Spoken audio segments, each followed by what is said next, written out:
Assalamualaikum warahmatullahi wabarakatuh. Ketemu lagi dengan saya Herman Jambek. Kali ini saya akan bahas tentang keagamaan yang maha kuasa. Keagamaan yang maha kuasa. Tapi sebelumnya seperti biasa, yuk mari kita ngopi. Ngobrol perihal iman, ngobrol perihal Islam.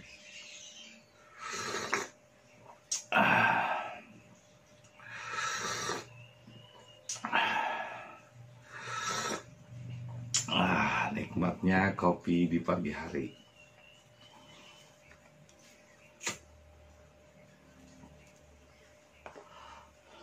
Kenapa kali ini saya akan memberi judul Keagamaan yang Maha Kuasa? Karena disadari atau tidak, kenyataan yang kita hadapi hari ini bahwa mulut mereka mungkin banyak berbicara Tuhan, berbicara Allah, Allahu Akbar. Tapi kenyataannya yang dipahami, yang dijunjung tinggi dalam kehidupannya sehari-hari adalah agama, bukan Tuhannya itu sendiri, bukan akhlaknya sendiri. Jadi yang mereka pandang bukan akhlak, tapi agama. Jadi agama menjadi sesuatu yang lebih tinggi dari apapun. Padahal Islam itu artinya berserah diri. Dan yang diserahkan kepada Allah itu jiwa, bukan agama. Sehingga posisi agama di zaman sekarang bahkan mungkin melebihi daripada Islam itu sendiri. Agama itu menjadi sesuatu yang sangat disimpan, sesuatu yang sangat tinggi. Disimpan menjadi sesuatu yang paling atas, di atas segalanya. Agama itu seolah menjadi Tuhan bagi orang-orang di zaman sekarang. Jadi orang yang tidak beragama kesannya tidak bertuhan. Tapi orang yang beragama adalah orang yang bertuhan. Itu artinya berarti kan agama telah menjadi Tuhan di zaman sekarang. Sehingga wajar jika saya mau mengatakan sekarang mungkin Pancasila itu bukan lagi ketuhanan yang Maha Esa, tapi menjadi keagamaan yang maha kuasa. Nah buktinya, agama yang menguasai, agama yang memberikan fatwa ini dan itu atas benar dan salahnya seseorang. Sehingga orang lain ketika memberi pendapat yang berbeda, atau bahkan dia tidak mau beragama, dianggap murtad, dianggap salah. Padahal sejak kapan sih sejarah agama itu lahir? Karena yang jelas agama itu bahasa Sanskerta, bahasa Indonesia yang artinya tidak kacau atau tidak agama kacau. Tapi disadari atau tidak, kenyataannya agamalah yang memberi fatwa. Agamalah yang memberi wewenang. Agamalah yang dijunjung lebih tinggi dari Tuhan itu sendiri. Apakah mereka tidak merasakan? Apakah mereka tidak meyakini bahwa Tuhan, Allah meliputi rasa dirinya? Kenapa harus dijunjung nama agama melebihi Tuhan? Bahkan melebihi Islam itu sendiri. Padahal sudah jelas. Al-Islamu ya'lu wa la yu'la alaih. Islam itu lebih tinggi. Dan tidak ada lagi yang lebih tinggi dari Islam. Tapi Islam bukanlah agama. Islam itu artinya berserah diri kepada Allah. Dan yang diserahkan itu hati, nafsu, dan pikiran. Itulah din atau jiwa. Dinul Islam artinya adalah jiwa yang berserah diri. Jadi tidak ada yang namanya agama di dalam Islam. Coba Anda carilah di dalam Quran. Kalau memang Anda meyakini Quran, kalau Anda memang meyakini kitab, jadi tanpa sadar, ketika Anda membela agama, berarti Anda membela Tuhan. Tapi Tuhan apa? Agama itu adalah Tuhan yang diciptakan oleh manusia itu sendiri. Tuhan yang direkayasa oleh manusia. Sehingga mereka yang mempertuhan agama, akhirnya Tuhannya angan-angan. Akhirnya Tuhannya prasangka. Akhirnya mereka sering berprasangka buruk kepada orang lain. Sering berprasangka yang tidak baik. Sering berangan-angan yang berhayal yang gak jelas. Yang gak sesuai dengan kenyataan hidupnya. Padahal kalau kembali kepada kenyataan hidup, Tuhan meliputi, Allah meliputi semua makhluknya, tidak terpisahkan. Tapi dalam agama, manusia menjadi terpisah-pisah, terkotak-kotak. Iman menyatukan semua umat manusia, mau Kristen, Hindu, Buddha, Yahudi, atau apapun keyakinannya. Iman dapat menyatukan. Makanya disebutkan al-mu'min wal-mu'minat ikhwatun. Saudara laki-laki dan saudara perempuan yang beriman, yang percaya kepada Tuhan, maka semuanya adalah saudara. Al-mu'min wal-mu'minat di sini bukan berarti Islam. Itu hanya mengatakan yang beriman. Orang Kristen juga beriman kepada Tuhannya. Orang Hindu juga beriman kepada Tuhannya dengan jalannya. Orang Yahudi juga beriman kepada Tuhannya dengan jalannya.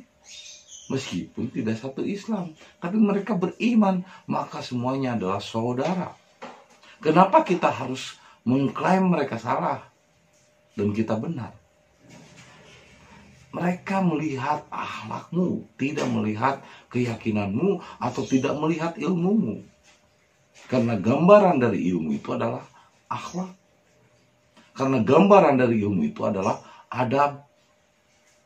Meskipun ilmunya, teorinya segudang, tapi kalau dia tidak memiliki adab yang baik, kalau dia tidak memiliki akhlak yang baik, tetap orang melihatnya akhlak dan adab.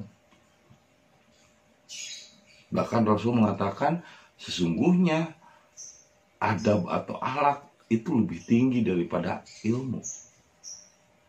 Orang berilmu belum tentu beradab. Tapi orang yang beradab sudah pasti dia memiliki ilmu yang sangat tinggi. Nah, kenapa sekarang agama menjadi sesuatu yang sangat tinggi yang dijunjung? Dan kenyataannya, saya melihat agama telah menjadi Tuhan. Agama telah menjadi sesuatu yang lebih dari segalanya. Apakah mereka tidak ingat bahwa sesungguhnya tidak ada Tuhan selain Allah dan Muhammad utusannya? Dan Nabi Muhammad tidak pernah mengajarkan yang namanya agama. Karena yang dalam bahasa Arab itu adalah din, dan din tidak tepat diartikan agama. Sehingga jika din diartikan agama, maka agama menjadi sesuatu yang disembah melebihi Tuhan itu sendiri, melebihi Allah itu sendiri, melebihi Islam itu sendiri. Dan kenyataan yang ada hari ini, agama menjadi sesuatu yang lebih tinggi daripada Tuhan itu sendiri. Bahkan saya merasakan agama sekarang telah menjadi Tuhan. Jadi di zaman sekarang itu keagamaan yang maha kuasa, bukan lagi ketuhanan yang maha esa. Jadi agama menjadi Tuhan yang dipertontonkan dan diperjuangkan, juga dibela mati-matian dan dianggap sebagai amandemen paling tinggi dalam kehidupan bermasyarakat. Sehingga tanpa sadar agama telah menjadi Tuhan di Indonesia ini.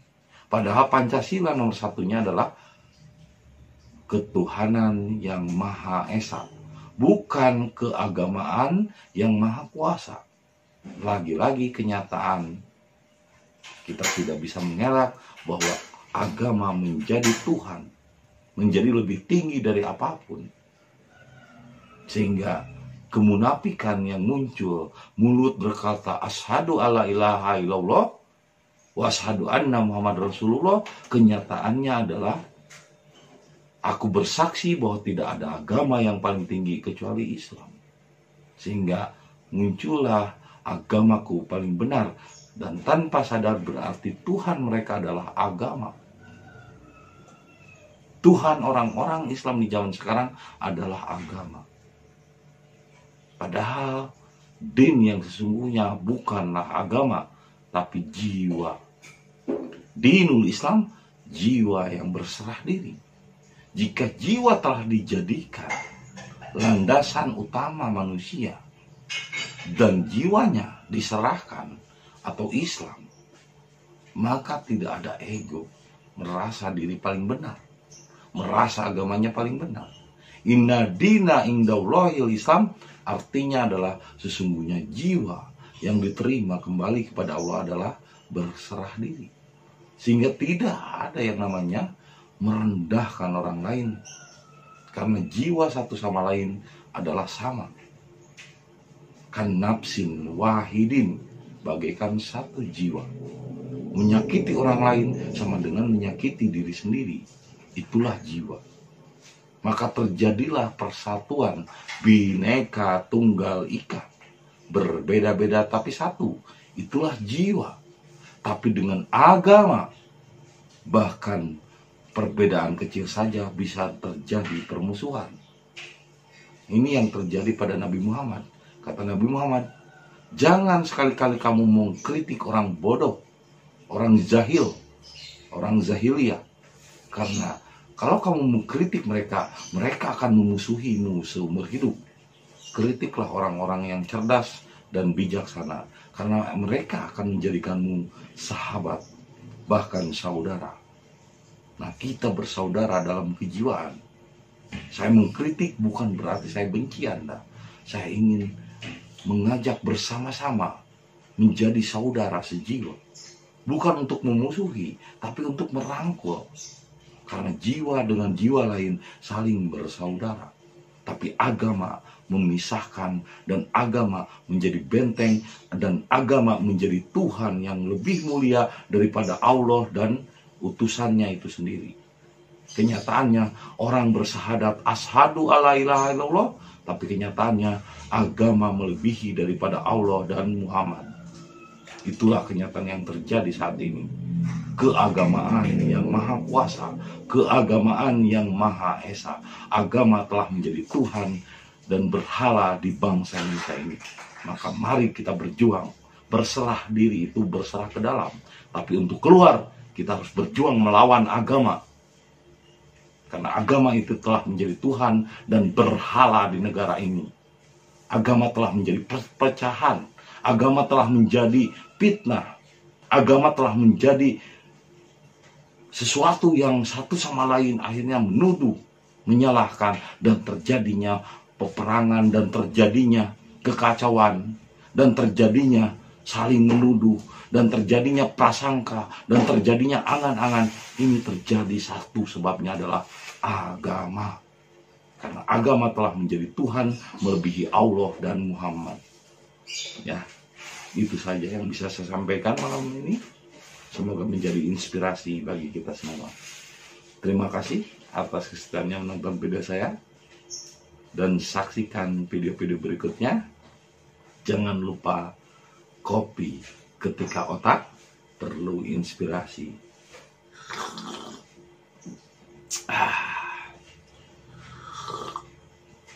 Sampai jumpa lagi di video berikutnya. Assalamualaikum warahmatullahi wabarakatuh.